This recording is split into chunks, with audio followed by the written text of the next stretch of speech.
Joining us now is Global Islamic Politics Chair at Deakin University, Professor Greg Barton. Professor Greg Barton, thank you so much for your time. President Trump is reportedly weighing military strikes or other forceful measures in response to Tehran's deadly crackdown on protesters. Iran's Supreme Leader Ayatollah Ali Khamenei has warned Donald Trump against launching strikes on his country, insisting that any attack would lead to a regional war. The president has responded. Let's listen. We have the biggest, most powerful ships in the world over there, very close, a couple of days, and hopefully we'll make a deal. If we don't make a deal, then we'll find out whether or not he was right. NBC News is reporting today that the US and Iran may be holding diplomatic talks in Istanbul on Friday. What's your assessment? How likely is it that there will be a deal made, or is it more likely that we'll see the US take action against Iran? I think it's very likely, Gabrielle, we'll see action being taken, military action launched from US Navy aircraft carriers and other assets.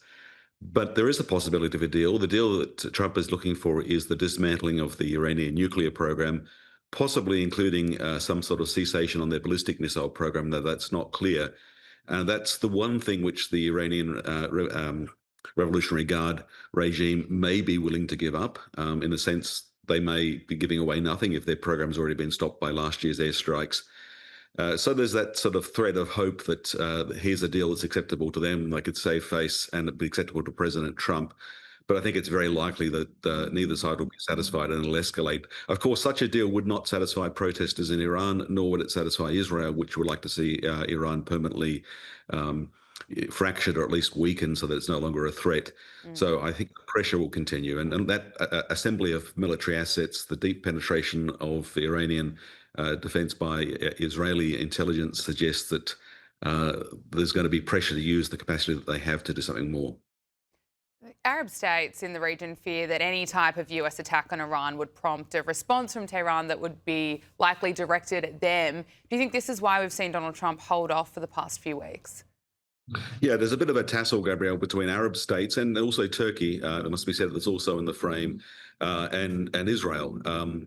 Israel would like to see this moment of opportunity taken. The Iranian regime is weaker than it's ever been. Mind you, there's no opposition in the wing, so it's not clear what sort of regime change there would be, but its capacity to retaliate is limited. Arab states are concerned, of course, because that capacity to retaliate is still not nothing. There could be strikes on US forces in Gulf bases. Likely to be a strike deep into Turkey on the US base in Incirlik, but it's not impossible. There could be other events that could draw Turkey into this, and of course they fear instability. So, there's a tension here between probably what's being said very optimistically from Israeli advice to Washington that you can do this, we've got a window of opportunity, and other regional states saying the risk is just too high. The Ayatollah resurfaced from his secret underground bunker on Saturday to mark the 47th anniversary of the Islamic Revolution. And it was the first time that he'd been seen in public since protests erupted in late December over the country's collapsing economy.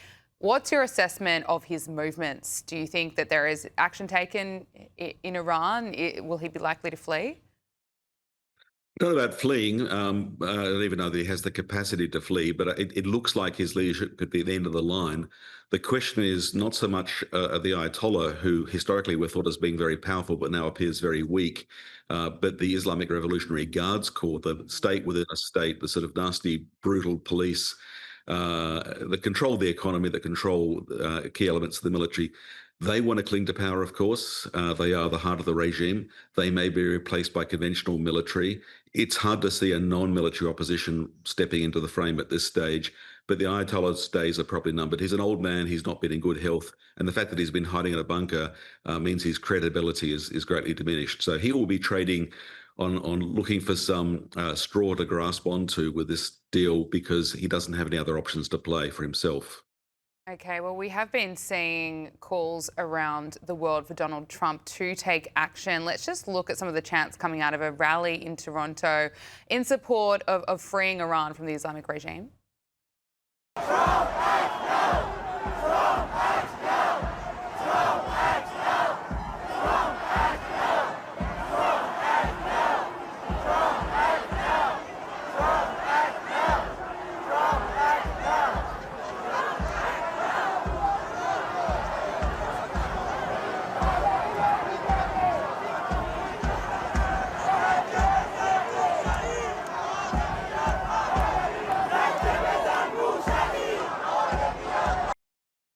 So if we do see action being taken, how successful would it be in destabilising the regime?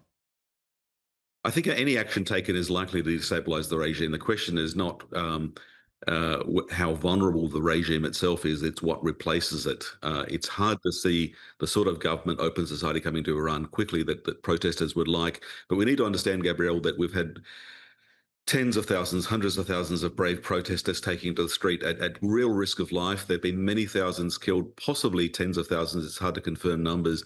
Possibly the worst loss of life to protesters since the Islamic Republic was formed in 1979 during the revolution.